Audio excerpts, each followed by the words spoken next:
Hey boys, welcome back to some more NRL Supercoach 2021 season here, and it's going to be the Penrith Panthers squad breakdown. We're going to continue on.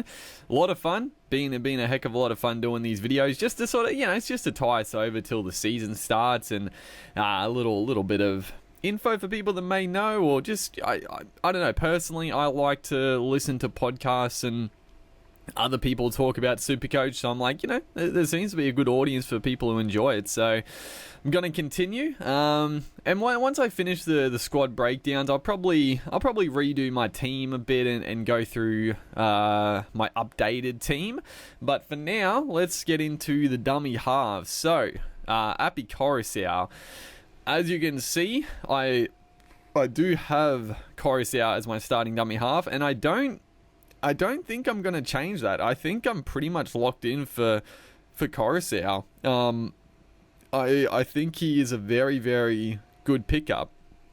He averaged 66, only 12% ownership, which is, it's pretty high. But I think a lot of, I don't know, I could check the percentages, but I think, actually, you know what, let's check the percentages quickly. I'm curious to see who owns who. So yeah, Harry Grant and Cook, like I thought were going to be the highest, but I wasn't sure how high.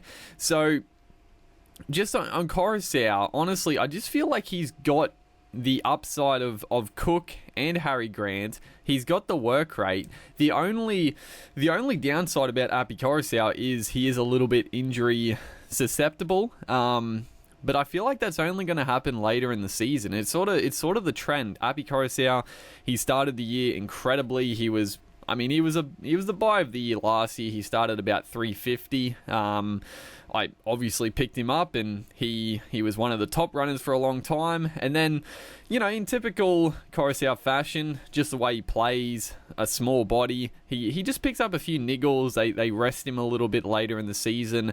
But yeah, I think start of the year, I think the Panthers will be red hot, or at least they'll come out firing, and I think Coruscant is going to be on song start of the year. So I just feel he's cheaper. He's not a whole lot cheaper than Cook or Grant, but I just feel he provides that the upside whilst being cheaper, and it still has the base stats. Like, he still has the tackles and the runs in him. I think they're all pretty similar, but I'm going with Coruscant for a little bit of a pod, but also I think he's just a very solid pickup in all honesty. The front row forward, so a couple of good ones here. So first off, Matt Eisenhuth, not really interested. He is a signing, but I wouldn't expect him to play too many minutes. He played pretty well at the Tigers, but the Panthers have a stacked forward pack. I don't see him getting too many,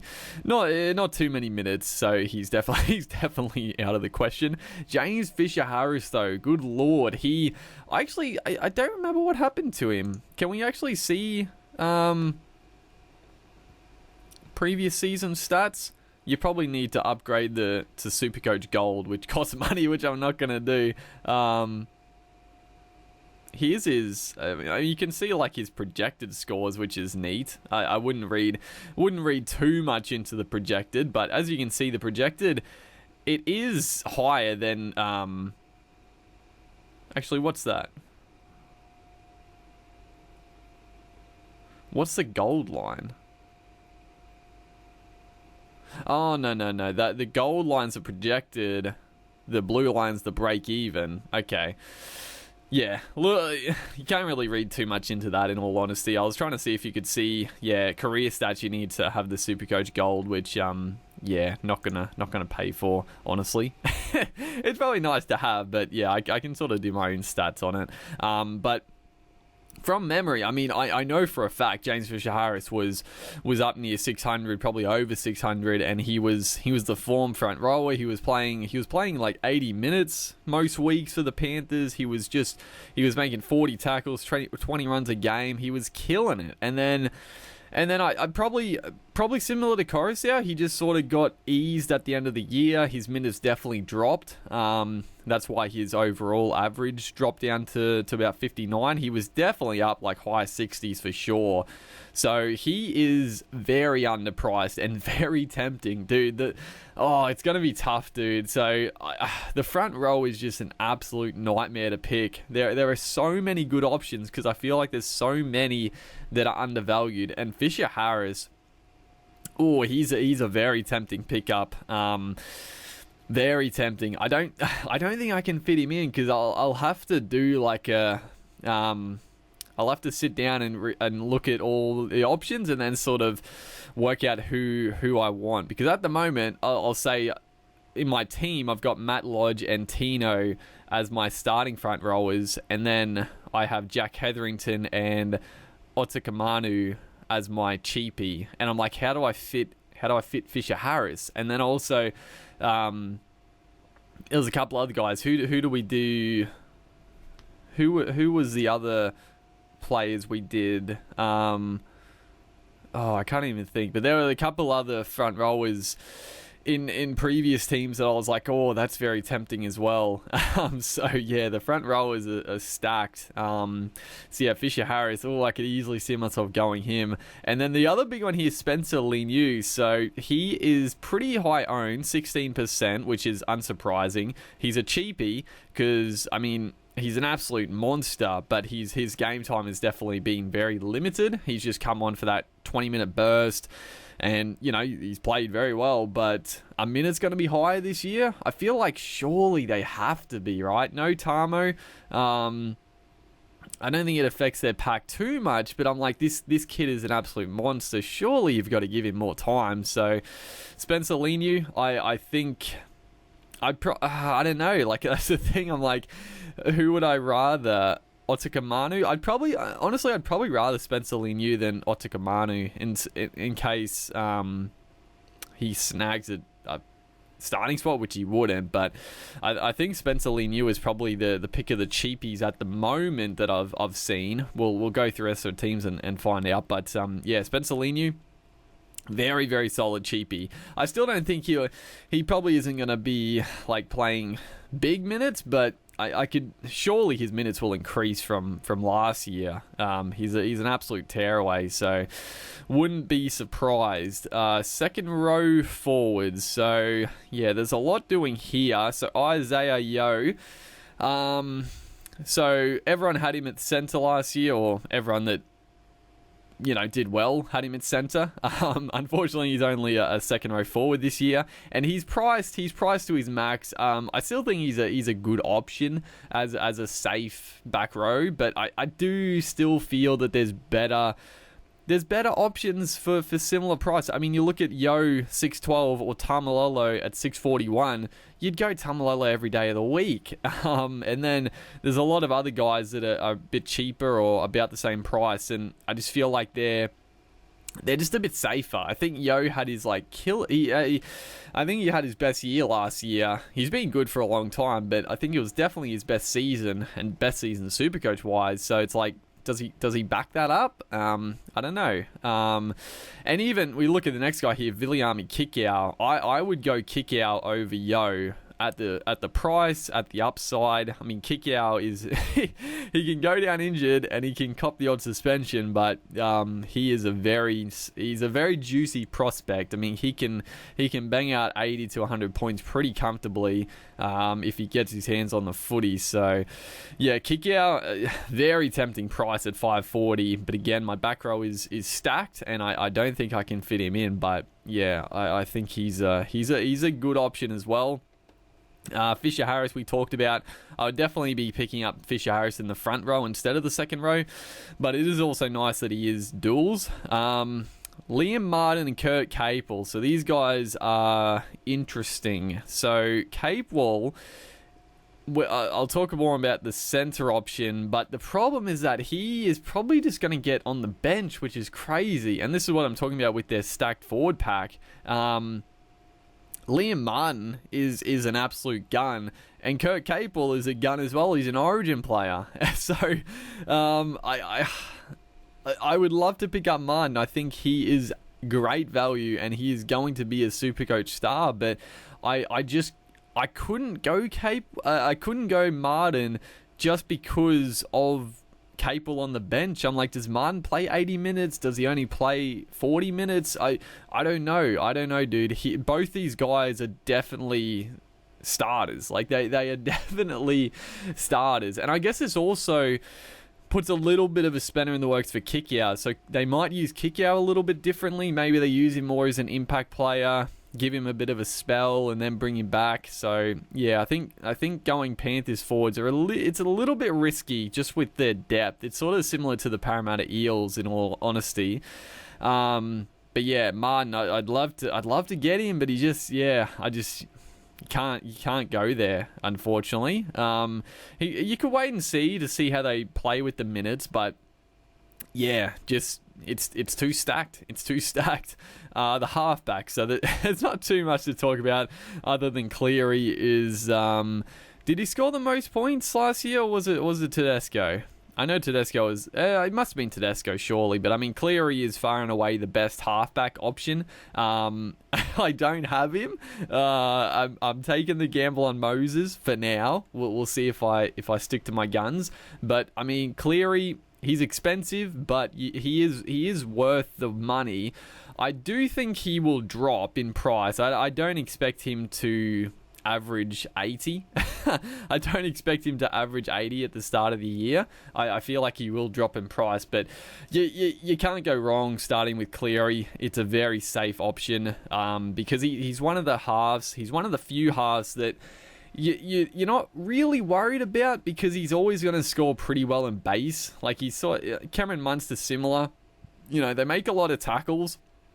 They make a lot of runs, and obviously he just gets a lot of like junk points. He does he runs the ball and flops the odd offload, and he obviously kicks goals. So he's always safe for that 50 to 60. And then if he has a decent game, like he's got a pretty high ceiling as well. So I mean, Cleary, you cannot go wrong. And 47%, dude. I mean, holy hell, everyone's going Cleary, and that's sort of like. That's why it's such a gamble, but it's also exciting because I'm like, if Cleary just has a bit of a stinker at the start and Moses has a killer start, dude, I could be absolutely, I could be in the money. But yeah, it's a risk. It's a risk not to have Cleary, and that's the other thing. If it's the flip and Cleary is the one that predictably goes better than Moses, and everyone who has him is going to be in a good position. So yeah, it's a gamble. So yeah, I definitely playing it safe is a good option, but I think there's other good options.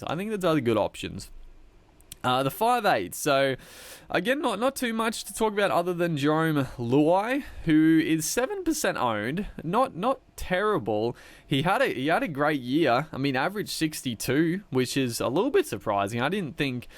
I thought he played well in real life, but I didn't think his Supercoach scores would have been that high. But I guess they were. He just got his. He just very attacking player. Not really defensively. He's not going to get those base in defensive and just runs like Cleary, but he just makes a lot of tackle breaks, just skipping around. He gets the odd offload, obviously try assist, line break assist. So I mean, I wouldn't go Luai. I think it's a bit of a trap, because again, I feel like he. I don't know. I do think he is going to get found out a little bit. Not that he'll play badly this year, but I think teams will shut him down a fair bit more. I don't think they'll let him sort of skip around and just sort of do his own thing. I think teams will try to get up and try to pressure him a bit more than last year. I felt like they just gave him too much room. So I can see Luai getting shut down a lot more than last year. I still think he'll have a good year, but not to the same extent of last year, in my opinion. The centre wing, couple of good options. So we'll start here. Charlie Staines is, as you can see, 53% owned. He's not a cheapie. He's at 300k because he played 2 games and average 112. Now, obviously, don't expect him to score 100 points. he got like, what, he gets 6 tries in 2 games or 5 or so. He's saying absolutely ridiculous. And in all honesty, most of the tries he scored were literally just like running 2 meters to put it down. Like, it wasn't, I know he's getting talked up a lot and he does look like a talent, but the 2 games he played, he wasn't anything special. Like, I think people are getting a little bit ridiculous. I think people are going a little crazy, but I still think he is, I think he's a good option. I actually, yeah, I don't know. The more I look at him, I'm like, am I gonna go him? But I think I have to, just because of how many people are going him. Like, he's a try scorer. I think he'll have the odd really bad game where he scores extremely low. But the Panthers, they're an attacking team. I think he'll be on that side with Luai, I'm pretty sure. So there's definitely points in him, and I think he could, the first few rounds, he gets a few tries in a couple of games. Like, you'd be kicking yourself if you didn't have him. So I think I've got to keep him, just because I'd be so filthy with so many people going him in if you didn't. So yeah, I think I got to stick with him. So yeah. 300 is a little bit awkward, but still not a bad option. Kurt Capel, I talked about. Dude, he's still a center wing. So, oh man, if he somehow found a spot in the starting side, he's an absolute lock-in for center wing. But he's probably going to get a bench spot, so you definitely cannot pick him up. But he's one to watch, because he could definitely drop in price later in the year, and could be an injury. He comes on, starts in the back row. He's one to look out for.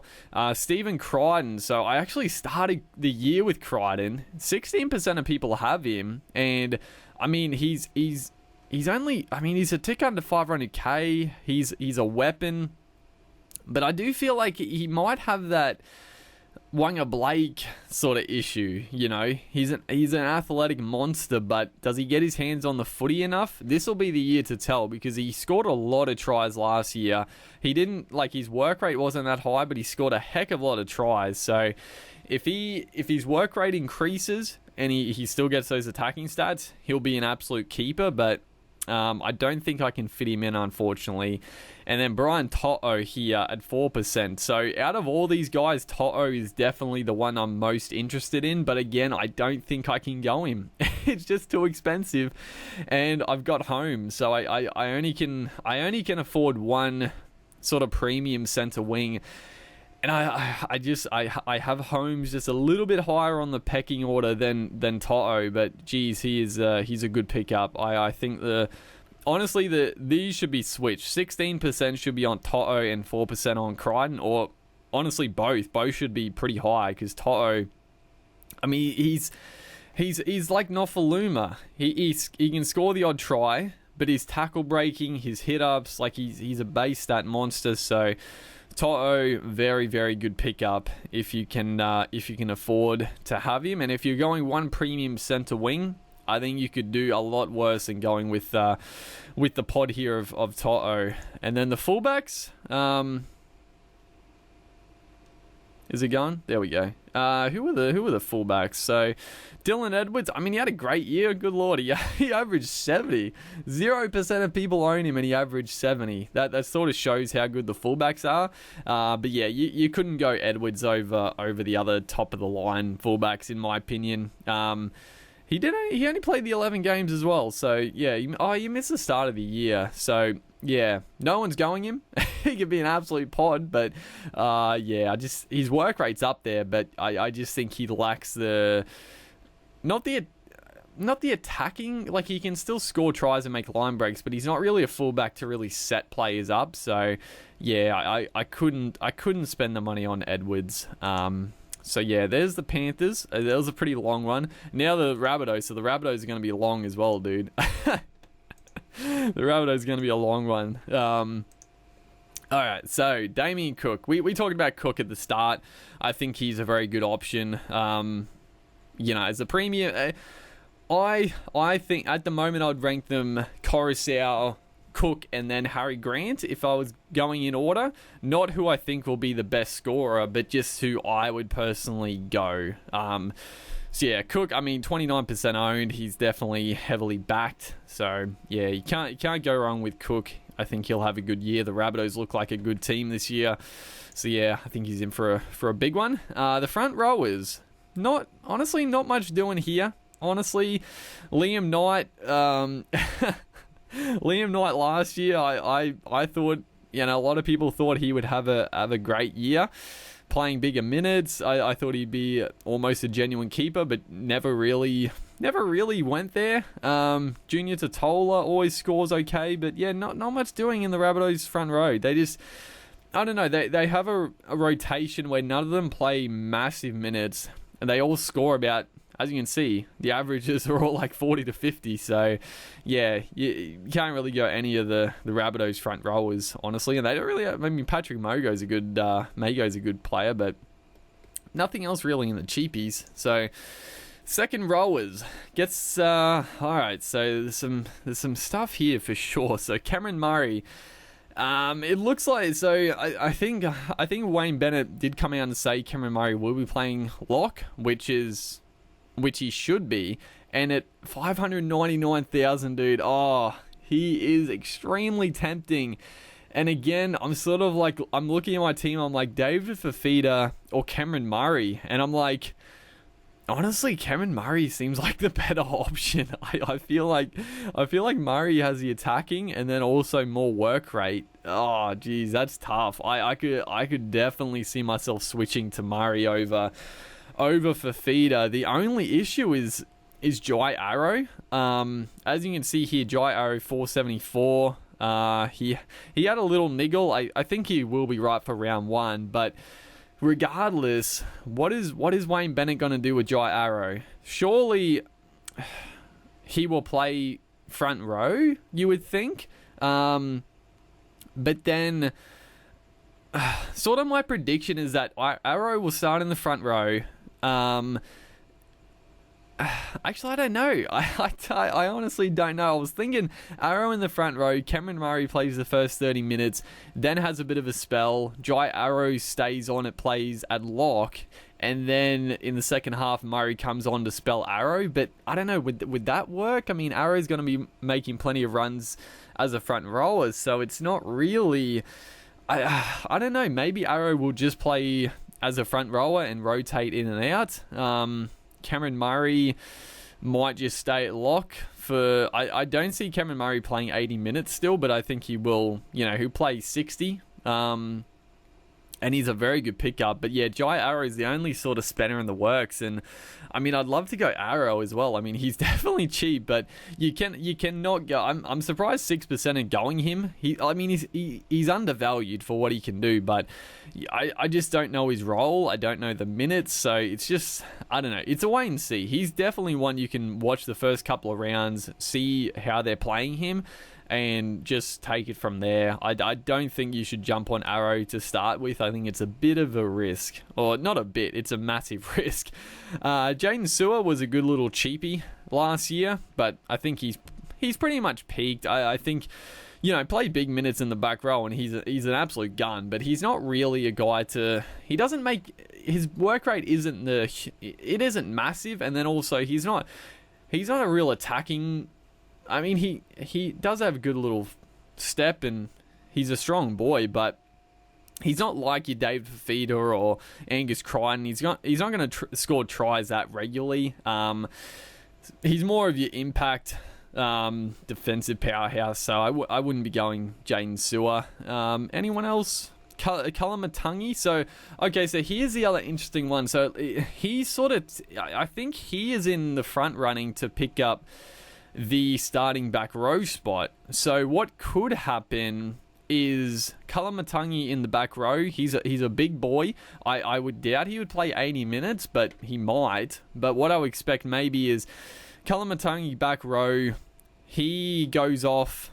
Cameron Murray has a spell and goes into the back row. Jaden Sewer maybe goes into lock, and then they switch it up when Kalamatangi comes back on. I don't know. That could happen, because I don't know. I would doubt Kalamatangi playing full 80, but I don't know. He could have trimmed up and he might be back row ready. We'll see. But yeah, it's interesting. The Rabbitohs forward pack is it's up in the air. I honestly don't know what they're gonna do, and it's frightening. The halfbacks.